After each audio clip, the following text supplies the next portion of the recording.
get introduced into fasting, the whole fasting lifestyle? Well, I started with an injury, actually. I had a history of morbid obesity, depression, a lot of trouble throughout my life. And so my weight had gone with that journey as well. And so as I had been through different pregnancies, I had gained weight.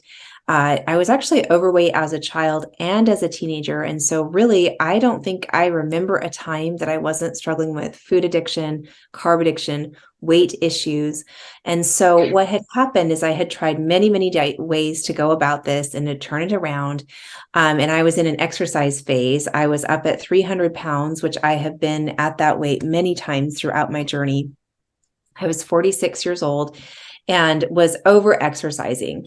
And so I actually had a meniscus tear, and it landed me on the couch, and I was not able to do hardly even walking was really difficult. And I homeschool, I have 4 kids at home. And so it was just a super challenging time. And I had decided at that point that I was going to move forward with a sleeve surgery just to try to do something to get my weight under control. And a friend of mine reached out, and she had heard Dr. Fung's book, The Obesity Code, had read it, and she just said, "Hey, let's just try this one more time. Just try this one thing." Because my friends that I was really close with knew that I had gotten the consult for the sleeve surgery. I was going to move forward and get that, gastric surgery. And they said, just give this one more. I really think this is the answer.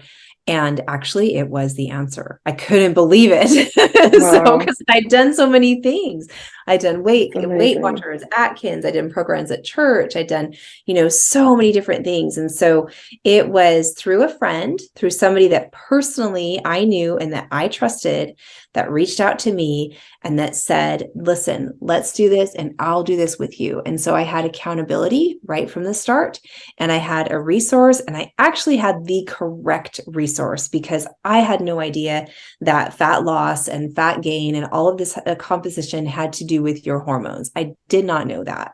I thought that Mhm. it was calories in, calories out, that it was an energy thing, that it was move more, eat less.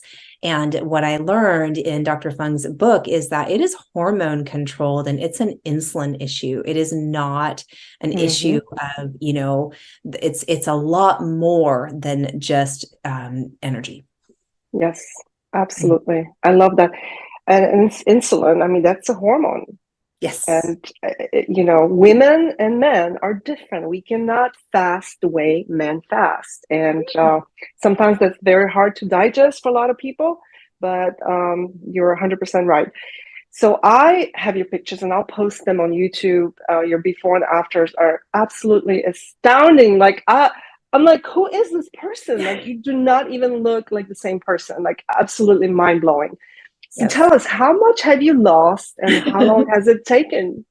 Absolutely. So Monica, I can consider myself to be in maintenance. I consider myself to be learning maintenance, because there's so many different avenues to getting healthier, and I'm not done getting healthier. So, but Love my it. weight loss chapter was a really long chapter.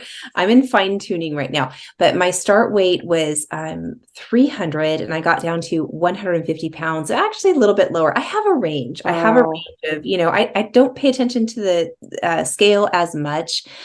So I have kind of a size range. So my starting size was 20, size 26, size Wow. 3X's. I'm now anywhere from an eight-ish, so huge change in size, huge change in weight, 150 pounds. So half of my starting weight. And it took me Wow. 4 years solid. And so it was a very gradual journey. It started with fasting plus keto. And then later on, I made some changes in my nutrition. So that kind of evolved over time. So, Mhm. recently I'm doing something else with the food. And actually it first started out with just fasting, because there was a concept out there that of OMAD, or all these different ways that you can go about that you can eat whatever you want in your window. Okay. So I liked the sound of Uh, that. So the concept was that you chose this TRE, this time restricted eating window. And then if you wanted milkshake and fries, then go ahead, you have milkshake and fries. And so I really played with that to start with, but eventually that just was not true for me. That potentially could be true for other people. It is absolutely not true for me because it never helped me with the food addiction piece. Because I was still, as long as I've got sugar, carbs, processed foods, then my food addiction is strong. So the fasting time is great. You get a break from all that, but you still have to manage what to do when that window's open, when you're actually are going to choose your foods. You mentioned that you have changed some diet stuff after going through the experimental phase of going back to the trigger foods. Can you tell us a little bit about that? What type of diet changes? Sure. So my journey went from just fasting alone to I was very stubborn about adopting like a low carb or ketogenic because something inside me just fought against that. And that felt like too much restriction.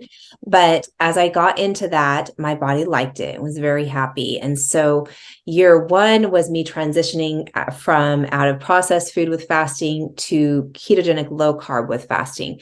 That stayed the same until a little bit later, I started to go more meat based or animal based. That was more in the year 2020, I started just adding in more and more animal proteins. And so I was kind of crowding out, which is a really good approach. When you're trying to thinking of any new nutritional approach, a great way to go about it is to crowd out with the food that you want. Focus on the good food that you want. If you're protein forward and you're trying for a certain amount of protein, whether that's animal protein, plant protein, whatever you're focused on, bring that part in to crowd out the other parts of nutrition that you want to kind of bump out of there.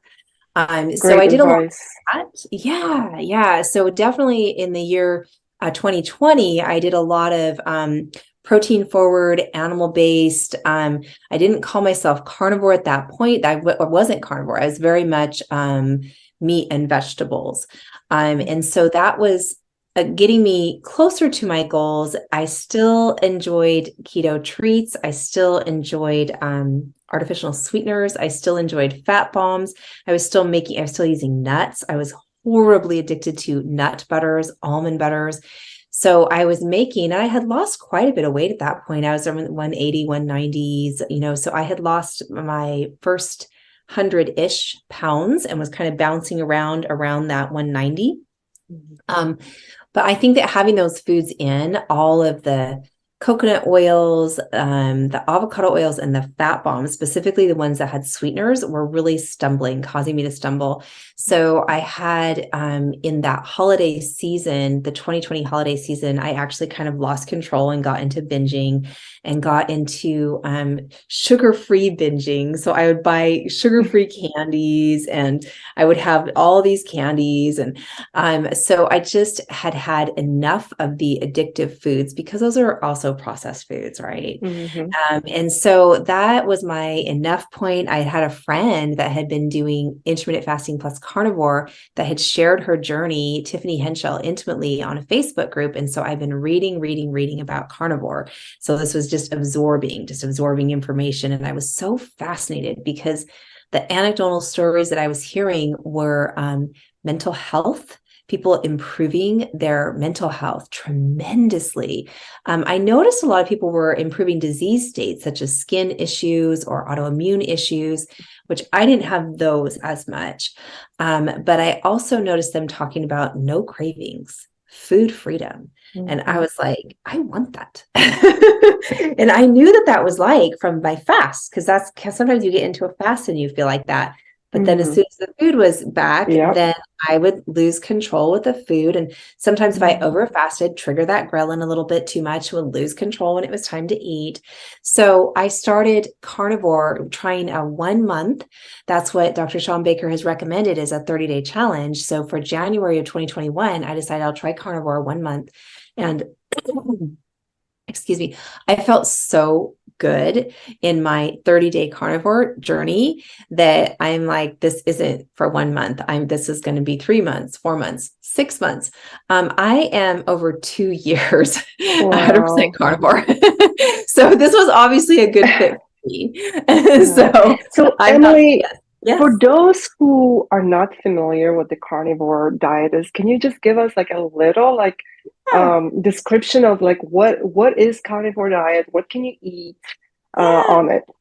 Absolutely. Okay, so carnivore diet is anything animal foods.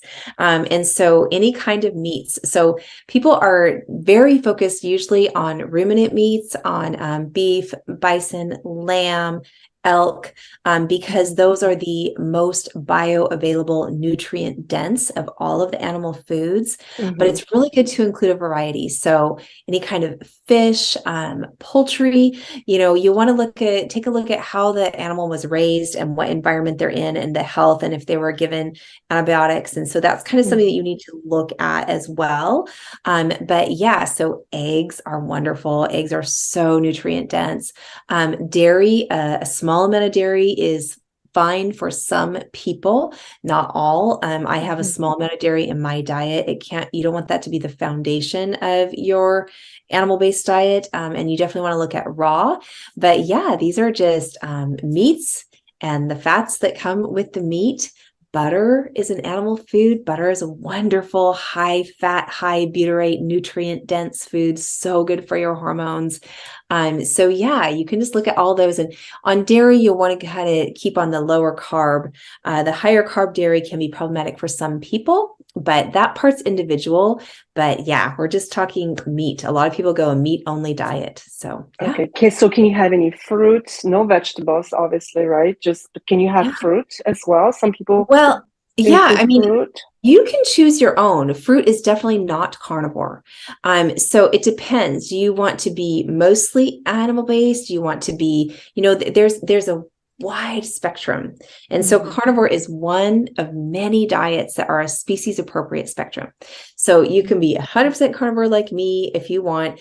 You can choose your own adventure. You can go meats and fruits. Some people include honey. I do not include honey. Some people include small amounts of vegetables that they find don't bother them. It actually depends on why you're on the carnivore diet. Carnivore diet is an excellent elimination diet. So if you're looking Mhm. for a baseline health and you don't know what your body is reacting to, it's probably not ruminant meat. So it can be a really good baseline, and then you can add things back and find out how your body is tolerating, how your emotional world is tolerating. For dairy, maybe the body tolerates it, but maybe the addictive brain, because of the casomorphine, doesn't handle dairy very well. And so it really depends on your why, but there are so many different versions of carnivore that people can choose. So I'm sure you get these questions from some skeptics. I've been doing some research on carnivore just because it's very interesting to me. People that say, well, how can you say vegetables are bad? Like, what do you say to people that ask you that question? Because I'm sure it's a common one. You have the vegans, the vegetarians to like the extreme, like carnivore, where there's no vegetables. And what do you say to people that ask you that question? Yeah, absolutely. I mean, what I will say is if someone is being so thorough, persistent, well thought out, and determined to forge their own health for them, I celebrate that. And so if someone is saying, I'm moving forward with a plant-based diet or a vegan diet, whole foods, plant-based or vegan, I wouldn't really say anything bad about that. I would just say you might want to look at your amino acid profile because it's very likely that you're going to need to supplement to get the essential amino acids. So nutritionally, this comes down to what is essential. We have essential amino acids, we have essential fatty acids. There is no such thing as an essential carbohydrate. And so our bodies, through gluconeogenesis, our livers create the amount of glucose that we need. So you don't have to get exogenous or external carbs from the diet. So I don't, vegetables, you're going to have to look at the individual cases and the individual person because it is individual tolerance. So we know that they have their own defense mechanism. Vegetables have anti-nutrients. They have things to protect themselves. So you'll hear about this in a lot of the health space as an adaptogen and as a positive stressor. Okay. So we hear about things as eustressors, good stressors, exercise, fasting, sauna. These are going to be good stressors in the right amounts. Okay. And so plants have stressors built into them and they're irritants to the body. So now whether the question is, if you want to take a curcumin or a turmeric or something that's a very potent effect, adaptogenic effect in your body, then you're going to have to watch and see how the body responds to that. And if it's indeed what it's intended to do. So that's what we're going to take a look at is the plants have, little crystals in them that come out in oxalates that deposit in the bodies in different spots. So there's nightshades as well. We hear a lot. I'm sure the whole word of nightshades. There's a certain amount of plants that are called nightshades that are very, very hard to digest and cause a lot of issues for some people, not everyone. Yes, that's exactly where I'm at. I'm exactly where you're at with this. And so people coming to carnivore, typically they are curious and they want to try it out and they want to know if it's safe to go without the vegetables, right? And so I will say, yes, they are not necessary. You don't need them. And for some people, they cause a lot of harm. For some people, they cause inflammation. They irritate the inflammatory process more. And for some people, they cause autoimmune issues. And so, it's just a thing that you have to look at about the overall. But there are vegetables in particular are problematic for very specific reasons. You also kind of look at the pesticides and the way that they've been genetically altered. And, we can see that about any food. And it's the same thing with the fruits. The problem with the fruits is they're not the fruits that we ate a long time ago. They have been genetically altered to be these high sugar, massive, sweet. The fruits have been designed to tie into our sweet addiction as a culture. So there's a lot of disadvantages and there's a lot of reasons why some people really don't thrive eating fruits and vegetables. For my life, I found I don't need them at all. I thrive beautifully without them. Yeah. So as far as research on long-term effects of eating carnivore, can you stay on carnivore for the rest of your life? Or is there any research discussing any, again, I'm just asking, there's not judgment. I've been researching it. No, absolutely. And, I just want for the audience to be more familiar with, if they want to go that route and try it, what is the long-term research on health, kidney health? Some people might be concerned about kidneys. If you're eating that much protein, are my kidneys at risk, or other things? Yeah, absolutely. So this is tricky to figure out, where we're at right now because it's an outlier in our nutrition space. Okay. So kind of what we need to understand is our whole nutrition story, the narrative, everything that we've learned about nutrition up until this point. Let's take a look at how well it's working. Let's take a look at where are we with lifestyle diseases? Where are we with inflammatory diseases? And when you look at the model of what our basic nutrition is based on, and this kind of ties back into when Eisenhower had his heart attack, and we had certain prominent researchers that were able to get into the curriculum of our nation, which became the curriculum of our medical schools, which became the curriculum of our culture at large. And these were all based on grain-based, carbohydrate, low-fat diets. And we kind of have to take a look at that and say, is that really true? So From a research perspective, carnivore is coming from an anthropological perspective.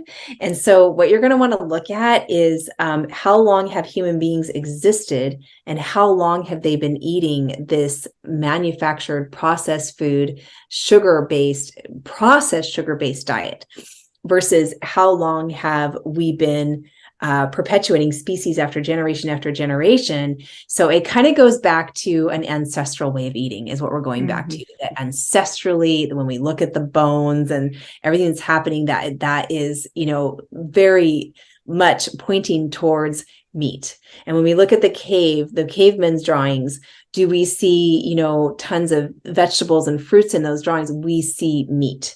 We see, they're a hunter-kill society. I wonder if they had asparagus back then. Yeah, exactly. I know. Yeah. So our research is definitely in the ketogenic, low carb space. Anything that sort of applies to that spectrum, which we're saying is a wide spectrum of the things that can really help people, is that, that historically, anthropologically, that this state of being in ketosis and coming in and out of a nutritional ketosis was kind of how the species grew and how we kept going. But it is in anecdotes. And so, Monika, there is we have studies. We have a study from Harvard that is published but you have to look at the types of studies that they are, the environments that they were. So it is there. But I think that's kind of where we're looking at, we have a larger historical data of our species. And then we also have to, not only do we have to look at this and say, how are people doing with this, which is beautiful and is happening as we speak right now. We also have to take a look at how is what we have been doing working and how are things developing as a society and what is happening. And then we do kind of have to look at the anecdotal studies of the disease reversal that we're seeing. And so we are in our little echo chamber. We know the stories. We know people are coming out of lifelong pain and inflammatory conditions. And if you look at, what kind of a diet or what kind of life practices can reduce inflammation, you have to look at that this is a powerhouse tool in lowering inflammation. And so that's why it works so beautifully with fasting, because there's really nothing you can do besides fasting that will lower inflammation to that state, right? When done correctly in the right amounts. And so carnivore is very similar along those lines. Anything you could look at, a benefit you could get from a ketogenic or a low carb, well, we're taking it all the way to zero carb. We're just taking the carbs out altogether. For someone that is interested in looking into a carnivore diet or starting a carnivore diet, do you have any resources they can start with to reach out to? Or I know you do some coaching as well, but any type of resources that they should start with? Like if they want to do like a 30-day elimination diet and try the carnivore, where can they start? Woo! I mean, this is my favorite question. So I'm going to tell you who I work with. Okay. And I am in a space of beautiful personalities. I could list off 20 different folks to follow, read their book, dig in. So I work with Isabella Ma. She's known as the Steak and Butter Gal. And so I would check out her YouTube was what I would check out as a resource. So she interviews carnivore doctors, carnivore experts, keto experts. That's a great landing spot. As far as an overall general book, there's two that come to mind right away. One is The Carnivore Diet by Dr. Sean Baker. And second would be The Carnivore Cure by Judy Cho. So hopefully we can link those in the show notes. Yes. But honestly, if people are interested, they can direct message me on Instagram, Healed by Meat. I'll be happy to send them in the right direction. I do want to let you know, Monika, we have a carnivore support group, a community group, and we teach all things carnivore 8 hours every week on Zoom classes. And so this is called the Steak and Butter Gang. It's at sbgmeetup.com. And so we'll put that in the show notes as well. Yes. And so we have anywhere from 1,000 plus members that join that are curious about carnivore. And so we have a team of coaches. We have 5 coaches. We have Bella, and we have doctors every single month. This month we have Dr. Ken Berry, which is an excellent I resource. love him. He lives in Oh, Nashville, actually. Yeah. oh, yes, yes. Yeah, Oh, he's he's great. wonderful. Yeah. Yeah. So he's going to be our guest speaker. His channel, his YouTube channel has Awesome. wonderful carnivore information. Yes. And then, but that's just kind of how we roll. We have mental health Okay. providers, we have fertility specialists, we have cardiac surgeons. We have, so we fill our guest speaker slots with MDs so that we have a neurosurgeon that speaks with us at least once a month. So actually, as far as a resource for learning about carnivore, send them our way because we've got it going on there. I teach fasting 2 hours a week. And so my colleague and I, Rima Nazon, we have an excellent fasting curriculum, really great program. And in fact, we had Mindy Pels as our guest speaker last month. We're having Cynthia Furlow is going to be our guest speaker coming up. So if people are interested in fasting, even if you're not carnivore, even if you're on the, whatever, honestly, Yeah. we have a wonderful fasting program in the challenge as well that we're teaching. My last question before we go, what are 3 things you wish you knew sooner? Whether it's diet or anything, life, relationships. What are 3 things that you wish you had known sooner? I wish that I knew that nutrition is self-care. So I thought that taking care of myself was the opposite. Like I thought like the Baskin Robbins peanut butter sundae, whatever, was me having my mommy moment.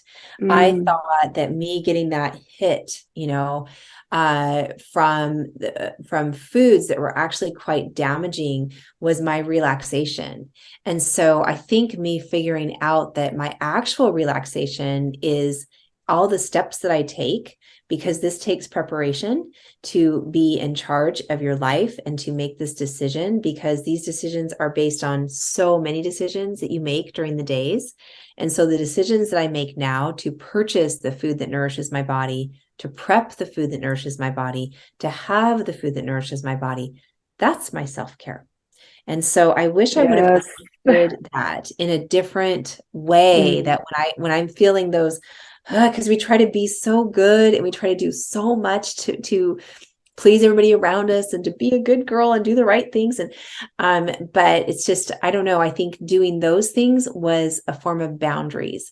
The other thing I wish I knew earlier was that how important boundaries are. And so when it comes to nutrition, exercise, setting up your schedule, that these boundaries are crucial to your survival, to you feeling well, and to you being the best partner, parent, friend, daughter that you can be. When you set up your personal boundaries and you have, this is my yes and this is my no, and this is how I operate, then it really strengthens everything else in your life. And the third thing I would say is that it actually really ties into this as well, is that nobody can make you feel a certain way, that you allow them to make you feel this way or that way. And so if somebody has a judgment about your way of eating or how you, or your job or whatever the heck they have a judgment about, you have to stop and boundary that before it comes in and becomes internalized into you. And that you are the person that determines what success is. And you're the person that is responsible. You have to take responsibility for your own choices. You have to own your choices. And so using excuses and blame and saying, well, this person won't like it, or I'm going to feel weird, or I'm going to look weird, or that's coming from a disempowered spot. You're giving all the power to the people around you. And so I wish I had known sooner to be me, be truly me, and come to me as me. And if other people are judging or think something, it's like, this is me.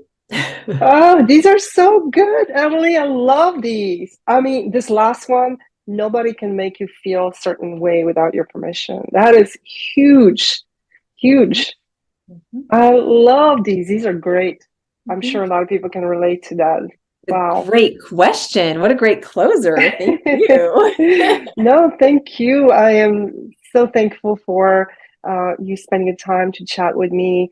I'm sure I'm going to have tons of more questions, and so will my listeners. And I will link all your info below. And again, thank you so much for your time. Beautiful. This has been a wonderful opportunity. Thank you for Yes. your work. Thank you for teaching women about fasting and, just getting that message out there. Your health matters. The steps that you take for your health affect everything else in your life. So just, it's beautiful, beautiful thing.